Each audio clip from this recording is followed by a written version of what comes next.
Tawakal, hadis kelima dari bab tawakal atau hadis 78 dari Riyadhus Shalihin secara keseluruhan. Hadisnya dari Jabir radhiyallahu annahu ghaza ma'an Nabi sallallahu alaihi wasallam qibala Najdin,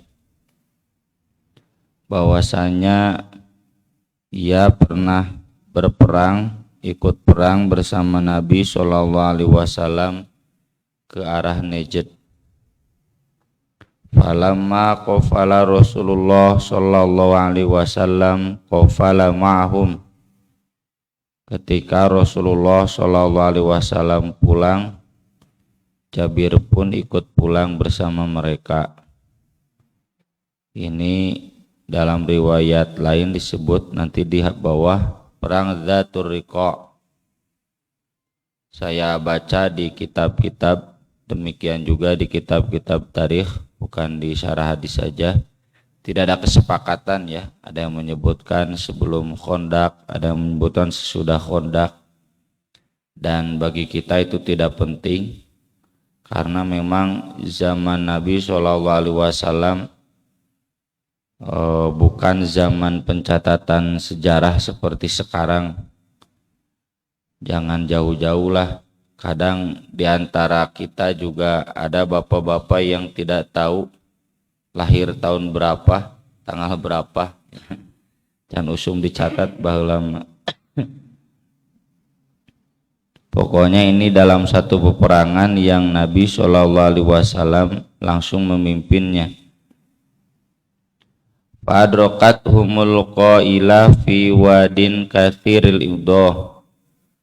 Lalu sampai kepada mereka waktu istirahat siang, qailah atau qailulah, di satu lembah yang banyak pohon-pohon berduri, pohon kaktus mungkin.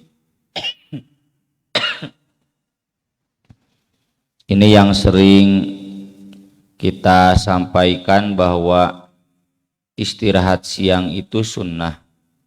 Ada di Al-Qur'annya, ada di hadisnya, dan di Jepang juga sudah dimasukkan dalam jadwal kerja. Jadi 1 jam sesudah tengah hari itu buat tidur siang ya, dan itu meningkatkan kualitas kerja. Jadi konsekuensinya bukan pulang jam 4, pulang jam 5, karena ada 1 jam buat istirahat siang. Di Al-Quran waktu tidur siang disebutkan oleh Allah ya, mana mukum bil laili wan nahar, waktu tidur kalian di malam hari dan siang hari. Jadi ada waktu tidur siang.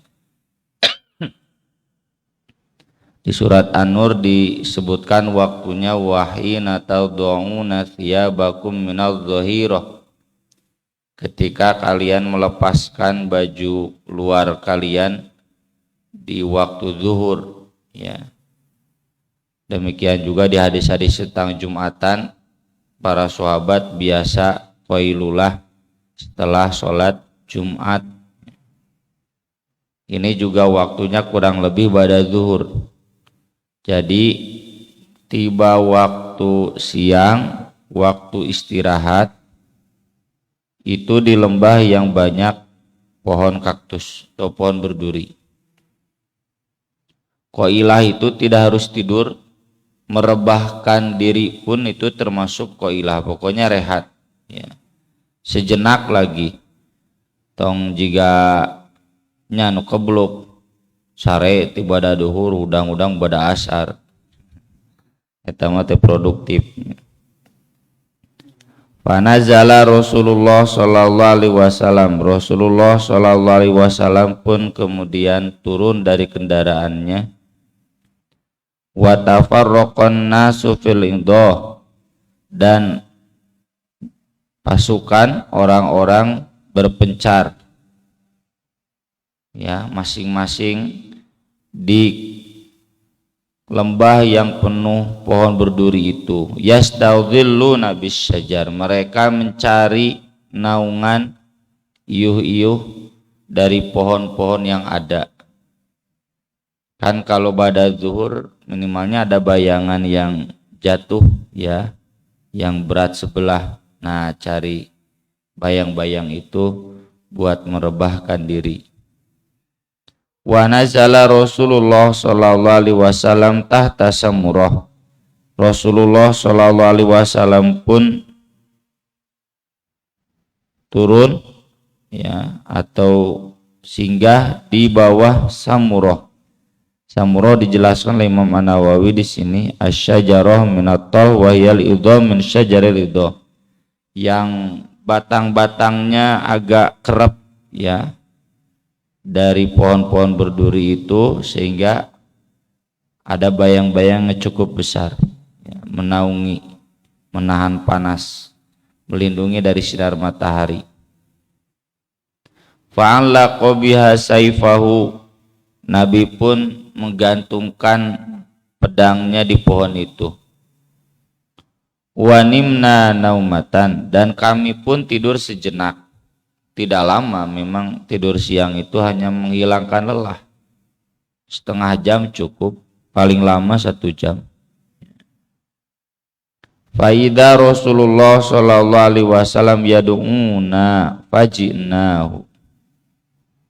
Baru juga tidur sejenak, tiba-tiba Rasulullah sallallahu alaihi wasallam memanggil kami. Wahai para sahabat, datang ke sini misalnya. Fajinahu, kami pun datang kepada beliau. Wa idza indahu arabiyun, ternyata di sisi beliau ada seorang Arab gunung, orang kafir. Faqala Rasulullah sallallahu alaihi wasallam, lalu Rasulullah sallallahu alaihi wasallam bersabda, inna hadza ikhtaratu alayya sayfi wa ana naimun. Orang ini tadi menodongkan, menghunuskan pedangku kepadaku. Jadi pedang Nabi yang disimpan digantungkan di pohon itu dia ambil, lalu ditodongkan, dihunuskan kepada Nabi. Wa ana naim, ketika Nabi tidur. Fastaiqadtu, aku pun bangun mendengar ancaman dia. Wa huwa fi yadihi sultan, dan dia pedang itu masih terhunus, masih ditodongkan, dipegenggam oleh tangannya. Faqala li, dia tadi ngomong kepadaku, man yamna'uka minni, siapa yang akan membela kamu dari aku? Kebetulan saat itu Nabi SAW tidak disertai pengawal, karena memang para pengawalnya juga istirahat, karena kan di lembah yang tidak berpenghuni ya, jadi diprediksi tidak akan ada musuh. Biasanya ya Nabi ada pengawal, diantaranya Bilal, Abu Bakar, Umar, Ali, itu para pengawal Nabi, para pendamping Nabi. Dan usum pas pampres ya, ring hiji, ring dua, ring tilu. Jadi saat itu orang Arab kafir ini mudah saja menodong Nabi. Ketika orang itu bertanya, siapa yang akan membela kamu dari pedangku? Qultu lahu, Nabi menjawab dengan mantap, Allah. Ini tawakalnya di sini, Allah. Salasan, Nabi mengucapkannya sampai 3 kali, Allah, Allah, Allah. Walam yu'aqibuhu wa jalasa, dia kemudian tidak membalasnya, malah dia kemudian duduk gempur ya. Melihat Nabi menjawab dengan tenang, dengan mantap, malah orang Arab gunung itu kemudian menjadi seber ya, jadi takut. Ini kan kalau dalam dunia perang baik perang nyata atau perang tidak nyata. Perang tidak nyata itu ibarat sepak bola, badminton, ya, cyber nih, ya, perang psikis. Jadi kadang ada orang yang merasa yakin bisa mengalahkan, tapi ketika lihat musuhnya mantap, tenang, jadi berbaliknya mendinamakan balon comeback gitu. Jadi pak kuat mental. Indonesia cananan geus elemental, lihat India mantap langsung 3-0 Pak. Piala Thomas, Cina eleh, Jepang eleh ke Indonesia, India eleh. Itu kalah mantap, ya, kalah mental. Dan itu ada hal-hal lain di luar non teknis yang kadang nggak bisa dijelaskan, ya. Tapi ini konteksnya perang fisabilillah. Perang fisabilillah itu para sahabat wa ala rabbihim yatawakkalun, ya, mereka betul-betul mantap tawakal kepada Allah. Ayat-ayatnya kan Rabbana ighfir lana dzunubana wa tsabbit aqdamana wansurna 'alal qaumil kafirin. Rabbana ighfir lana dzunubana wa israfana fi amrina wa tsabbit aqdamana wansurna 'alal qaumil kafirin. Doa-doanya itu kuatkan kami, mampukan kami menang atas orang kafir. Maka dari itu dalam sejarahnya umat Islam tidak pernah kalah perang selama mereka kuat tawakal. Nabi saja kalahnya cuma satu, perang Uhud, dan itu karena ketawakalan mereka hilang ketika melihat gonimah. Ya, itu ngaruksak jihad. Ya. Di satu masjid kararua tawakal kereueuh duit, geus aya duit biasa sok para rasa.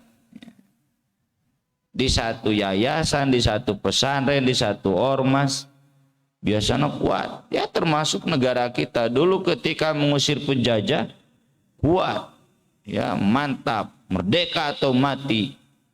Tapi ketika sudah hilang penjajah jadi penguasa, merdeka atau kaya, nggak ada pilihan mati. Geus merdeka kudu beunghar. Jadi ya para rakyat, pengorbanan dulu ketika perang melawan penjajah, bahkan termasuk jenderal-jenderal pun ini banyak yang tergoda ku harta. Tapi ini tidak jadi jaminan ya bahwa orang yang tawakal itu akan selamat dari kematian, enggak. Ya, kita sudah sering bahas ayat-ayat Allah seperti yang disebutkan di dalam surat Ghafir. Inna lanansuru rusulana walladzina amanu fil hayatid dunya wa yauma yaqumul ashhad. Kami pasti akan menolong rasul-rasul kami dan orang-orang beriman di kehidupan dunia dan nanti pada hari ada banyak saksi, maksudnya hari kiamat. Apakah berarti rasul dan kaum mukminin itu lepas dari kematian? Tidak. Banyak para nabi yang tetap dibunuh oleh Bani Israel, yaqtuluna nabiyyin bi ghairi haq. Apakah berarti para nabi itu tidak ditolong oleh Allah? Itu pertolongan. Ya. Jadi apakah dengan Nabi menjawab siapa yang akan membela kamu dari pedangku? Nabi menjawab dengan mantap, Allah. Apakah kemudian itu dijamin ya yang membunuh itu tidak jadi? Ya mungkin saja dia membunuh Nabi. Tapi ketawakalan itu menghilangkan ketakutan, ya. Ketawakalan itu melahirkan ketenangan. Ketawakalan itu melahirkan kekuatan. Jadi kalau kita hidup selalu lemah, berkeluh kesah, selalu gelisah, eta kurang tawakal gitu. Orang yang tawakal itu seandainya mati ya nggak jadi soal. Mati di tangan musuh, mati fisabilillah, mati di jalan Allah. Orang yang tawakal itu yakin, kenapa harus takut? Jadi ketika Nabi ditodong, siapa yang akan menyelamatkan kamu dariku? Nabi jawab, Allah. Mau kemudian Nabi hidup, Nabi mati, Allah akan menolong. Kalaupun Nabi meninggal dunia, ya tetap itu ditolong oleh Allah, diselamatkan oleh Allah. Di akhirat akan mendapatkan pahala surga. Nabi sendiri yang mengatakan dalam hadis yang lain, sebetulnya seandainya tidak memberatkan umatku, aku ingin yang paling depan. Lalu aku terbunuh, lalu aku hidup lagi, lalu dibunuh lagi. Ini Nabi mengajarkan kepada kita mati di jalan Allah itu jangan ditakuti, justru enak. Ya. Yakin tuh Pak ya? Mati di jalan Allah itu nikmat. Sampai Nabi mengatakan sebetulnya aku ingin begitu. Cuma pasti memberatkan umatku. Ya kalau Nabi paling depan, Nabi meninggal duluan, selesaikan perang. Hancur pasukan. Makanya Nabi berada di belakang itu untuk meringankan umat Nabi. Lain artinya Nabi tewanian. Meninggal di jalan Allah itu nikmat, banyak ayatnya. Wala taqulu lima yuqtalu fi sabilillah amwat bal ahya walakin la tashkurun. Wala tahsabanna alladzina qutilu fi sabilillahi amwata bal ahya'un 'inda rabbihim yurzaqun. Tuh. Jadi logika sederhananya, kalau hidup di dunia kan masih ada laparnya, masih ada capeknya, ya, masih ada stresnya, tertekan oleh musuh.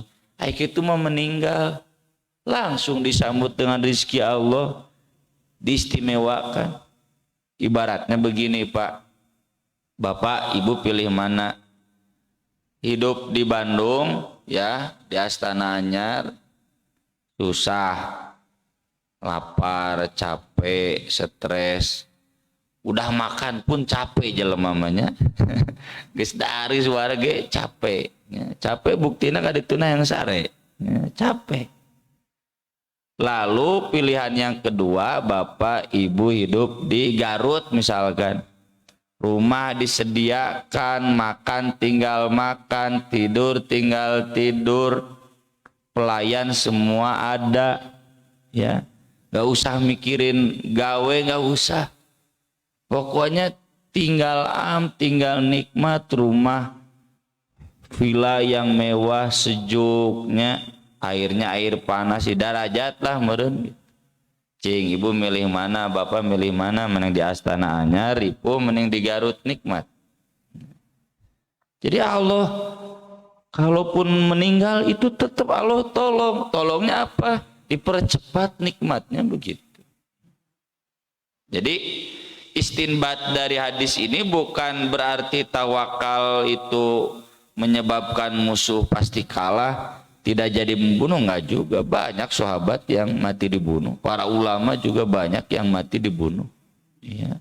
Tapi itu semua dengan tawakal itu tenang, mantap, kuat, ya. Ini kan tawakal itu rahasianya melahirkan kekuatannya, terlepas apakah nanti kita terus hidup panjang umur atau mati saat itu juga, yang jelas kuat. Daripada ina hidup banyak gelisah, banyak keluh kesah, banyak hariwang. Aduh, saya gimana ya, gimana? Kan kalau orang tawakal kepada Allah, yakin semuanya sudah diatur. Kalau memang sekarang gak kaya, gak apa-apa, nanti juga kaya, ada takdirnya. Nanti teh iraha cenapa cek si ibu temun ke di surga. Orang tawakal mah tenang. Wa fi riwayatin, dalam riwayat lain, qala Jabirun, Jabir berkata, kunna ma'a Rasulillah sallallahu alaihi wasallam bidzatir riqa. Kami bersama Rasulullah sallallahu alaihi wasallam di Dzatur Riqa. Ini yang tadi saya sebut perangnya, perang Dzatur Riqa. Nama satu daerah. Dalam riwayat lain pernah dibahas, Dzatur Riqa itu artinya, Riqa itu sobekan-sobekan kain, karena sahabat berjalannya sampai berdarah. dibalut dengan kain. Fa idza ataina ala syajaratin dhalilatin, lalu kami menemukan pohon yang rindang. Tarokna li Rasulillah sallallahu alaihi wasallam, maka kami khususkan itu buat Rasulullah sallallahu alaihi wasallam. Begitulah sahabat. Kalau ada ini mau bagus, buat ini buat Rasulullah saja. Jadi kalau ada bonus di hotel kamar yang naon Pak istilahnya teh ya, istimewa, tah eta jang ustad Pak. Buat kiai ya, buat ulama, buat pemimpin, buat sesepuh. Faja'a rajulun minal musyrikin, ketika Rasulullah sallallahu alaihi wasallam istirahat di bawah pohon yang rindang itu, tiba-tiba datang seorang lelaki musyrik. Wa sayfu Rasulillah sallallahu alaihi wasallam mu'allaqun bisyajarah. Saat itu pedang Rasulullah sallallahu alaihi wasallam sedang digantungkan di pohon itu. Fahtaratahu, lalu kemudian dia mengambilnya. Faqala takhafni, sambil dihunuskan ke Nabi, ditodongkan ke Nabi, dia bertanya, kamu takut kepadaku? Nabi menjawab dengan, lah tidak ya, tenang. Faman yamna'uka minni, dia bertanya lagi, siapa yang akan membela kamu dariku? Qala Allah. Allah ya, tenang. Wa fi riwayat Abi Bakr al-Ismaili fi sahihi, dalam riwayat al-Ismaili dalam kitab sahihnya. Ismaili ini sanadnya sama ya, di atas gurunya, kakek guru lah. Itu samanya, sanadnya sama dengan Imam Bukhari. Tapi gurunya beda dengan guru Imam Bukhari, cuma kakek gurunya sama. Qala man yamna'uka minni, siapa yang akan membelamu dariku? Nabi menjawab, Allah. Tiba-tiba saja ketika dia mendengar nama Allah, fasaqata saifu min yadi, jatuhlah pedang itu dari tangan orang musyrik itu. Maka sekarang berbalik, Rasul ambil pedang itu dan Rasul todongkan kepada orang musyrik itu, man yamna'uka minni, sekarang siapa yang akan membela kamu dariku? Dia nggak bisa jawab, ya, dan nggak punya Tuhan. Paling hubal lagi meureun keur di imah, ya. Lata lagi keur di kantor disimpan. Nggak ada di mana-mana berhala itu. Tapi dia kemudian memohon, kun khairu akhid, jadilah Anda sebaik-baiknya yang mengambil tindakan, maksudnya ampuni aku. Nabi bertanya, tasyhadu an la ilaha illallah wa anni rasulullah, kamu mau bersaksi bahwa la ilaha illallah dan aku Rasulullah? Dia menjawab, la, tidak. Jadi nggak mau dia masuk Islam. Walakinni uahiduka, tapi aku berjanji kepadamu, an la uqatilaka, aku tidak akan pernah memerangi kamu. Wala aku nama qaumin yuqatilunak, dan aku juga tidak akan pernah bergabung dengan kaum yang memerangi kamu. Fakhalla sabilahu, lalu Nabi pun mengosongkan jalannya, memberi dia jalan, maksudnya membebaskan dia. Fata ashabahu, lalu dia datang, ya, si orang kafir, orang musyrik ini kepada kaumnya, dan dia berkata, ji'tukum min indi khairin nas, aku baru pulang, baru datang kepada kalian dari orang yang terbaik. Jadi orang musyrik ini ngaku bahwa Nabi itu orang yang terbaik, buktinya membebaskan tawanan, tapi dia nggak mau beriman gitu. Jadi ada orang musyrik, orang kafir yang memuji akhlak Nabi, tapi anger embung iman kafir, ya. Itu jangan heran. Ini sekali lagi menunjukkan bahwa tawakal itu mendatangkan kekuatan. Kalau kita masih belum kuat, berarti masih belum tawakal, ya. Eleh ku orang Kristen jurnalis Amerika nu di Palestina nu kamari mautnya sa akleh ya. Dia kan berani gitu tawakal, yang tawakalna ka selain Allah tidak akan berujung pada kebahagiaan. Maksud saya, masa orang kafir saja mantap dalam kekafirannya, kok kita tidak menilai memperjuangkan nilai-nilai perjuangannya, kok kita malah lemah, padahal kita punya Allah yang lebih kuat, yang lebih benar dan paling benar dari siapapun, dari sembahan apapun.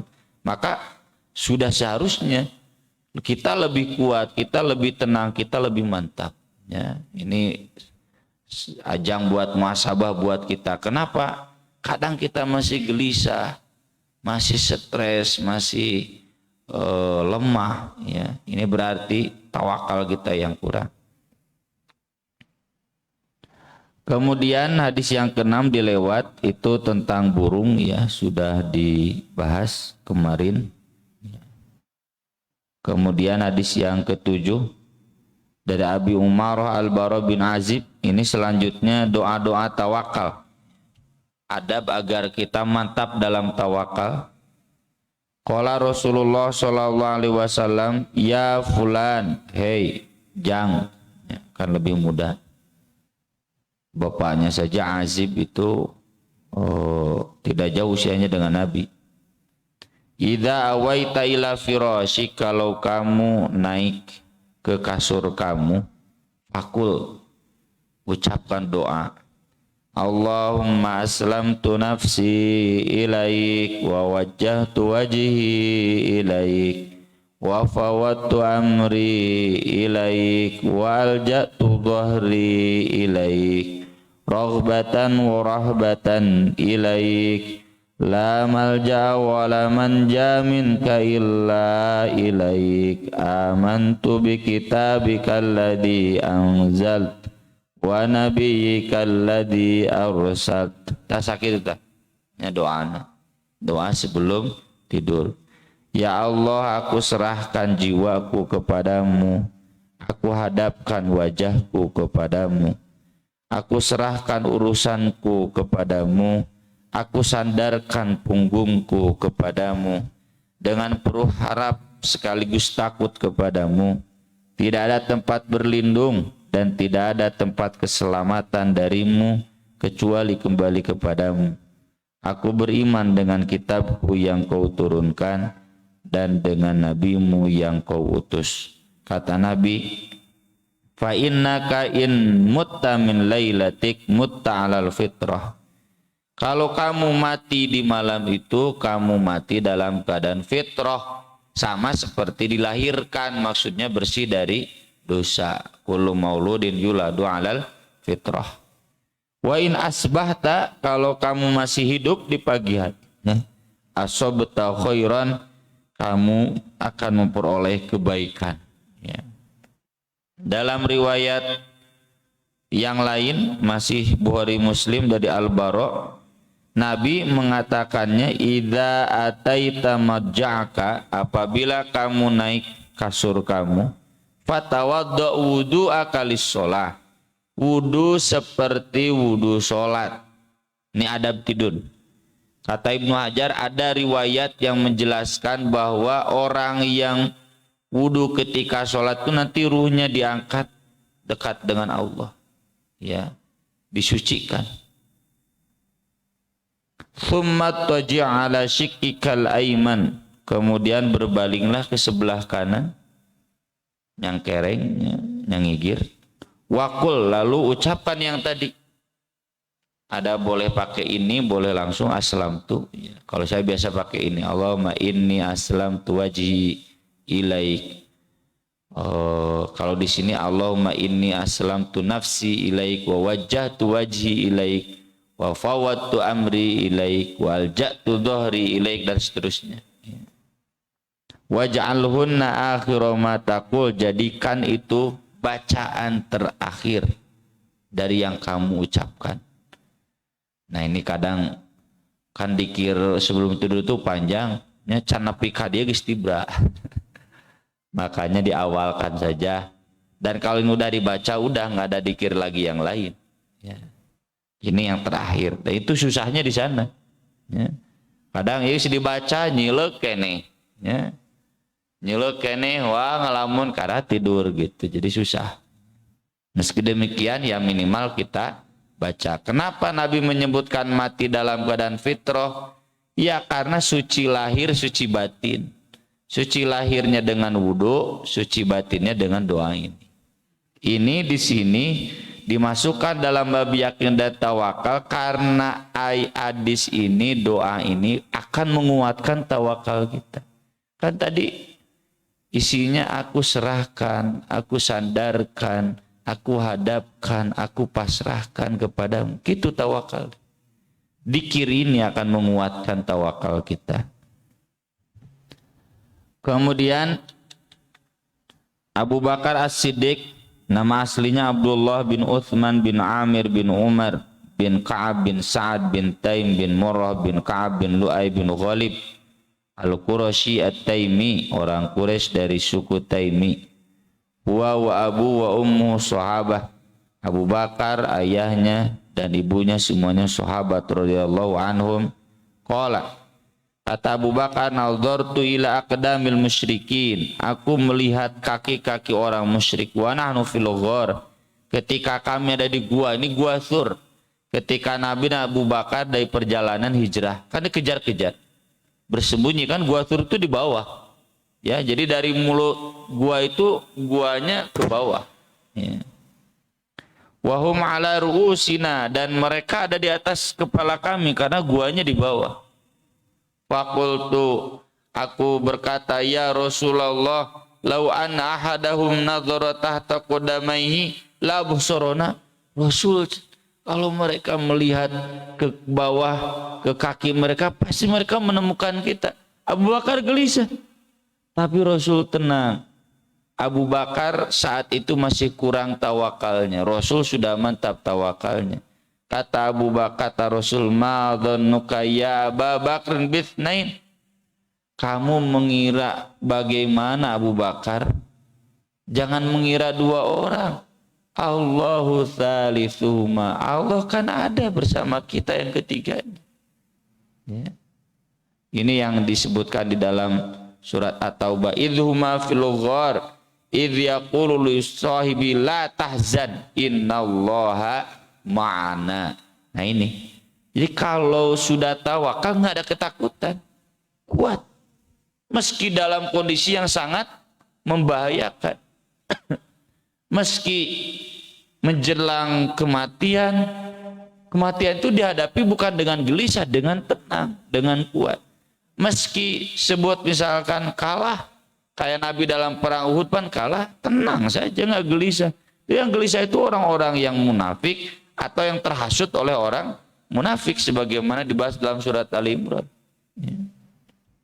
Nah ini, bagaimana kita bisa mencapai kekuatan paripurna dengan tawakal ini harus dibantu dengan doa. Di antaranya Nabi mengajarkan doa memohon tawakal itu ketika keluar dari rumah.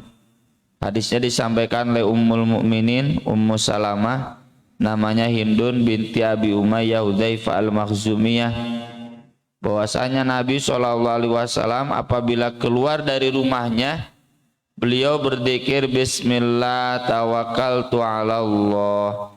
Allahumma inni a'udzubika an adilla au udall an au azilla au uzal au adlim au udlam au ajhal au yujhal alai. Dengan nama Allah aku berserah diri kepada Allah. Ya Allah, aku berlindung kepadamu dari sesat atau disesatkan, tergelincir atau digelincirkan, berbuat aniaya atau dianiaya, berbuat bodoh atau dijadikan sasaran perbuatan bodoh orang lain. Dalam riwayat lain di hadis Anas di bawahnya, Nabi bersabda, man qala idza kharaja min baitihi, siapa yang ketika keluar dari rumahnya berdoa, bismillah tawakkaltu ala Allah la haula wala quwwata illa billah, dengan nama Allah aku serahkan semuanya kepada Allah. Tidak ada daya dan kekuatan kecuali karena Allah. Mau nanti selamat dan mohon untuk tidak celaka. Seandainya celaka pun sudah diserahkan semuanya kepada Allah. Semua kekuatan datangnya dari Allah. Jadi tenang. Maka akan dikatakan kepada orang itu, hudita wa kufita wa wukita. Kamu telah diberi hidayah, kamu telah diberi kecukupan, dan kamu telah dilindungi. Wa tanaha anhu syaitan. Dan setan akan menjauh dari dia. Kalau setan menjauh dari dia, berarti dia akan bebas dari yuwaswisu fi sudurin nas, dari kegelisahan. Sampai setan ngomong kepada setan lainnya, fayaqulu yani syaitan li syaitanin akhar, kaifa laka birajulin qad hudiya wa kufiya wa wukiya. Kamu mau kemana? Mau menggoda orang itu? Gak mungkin. Dia sudah dapat hidayah, dia sudah dicukupkan oleh Allah, dan dia sudah dijaga oleh Allah. Nggak capek-capek ngagoda nu eta nu lain we. Ini pentingnya kita tawakal kepada Allah, bebas dari harewosan setan yang membuat kita gelisah, membuat kita lemah. Inilah juga Nabi mengajarkan, bukan hanya sebelum tidur, ketika kita berangkat juga wiridkan itu tawakal agar menguatkan tawakal kita. Terakhir dari Anas bin Malik radhiyallahu an, ia berkata, kana akhwani ala ahdin Nabi sallallahu alaihi wasallam. Ada dua orang bersaudara pada zaman Nabi. Wa kana ahduhuma ya'tin Nabi sallallahu alaihi wasallam. Yang satunya datang kepada Nabi sallallahu alaihi wasallam, wal akharu yahtarifu. Yang satunya lagi dia bekerja. Jadi meureun dua bersaudara, ai lanceuk nama rajin gawe, adi nama ngaji we tara gawe. Fasyakal mutarifu akhahu lin Nabi sallallahu alaihi wasallam. Ini kakaknya yang bekerja itu mengadukan adiknya yang tidak bekerja kepada Nabi. Ini saya punya adik tapi cenah malas ngebekerja. Jadi saya capek sendiri. Gimana jawaban Nabi? La'allaka turzaqu bihi. Bisa jadi kamu dapat rezeki dari pekerjaan kamu itu dengan sebab kamu mengurus adik kamu. Dan itu terbukti kan? Mencokolot baheula banyak anak, banyak rezeki. Dengan banyak anak, jadi celah-celah rezeki dari Allah lebih banyak.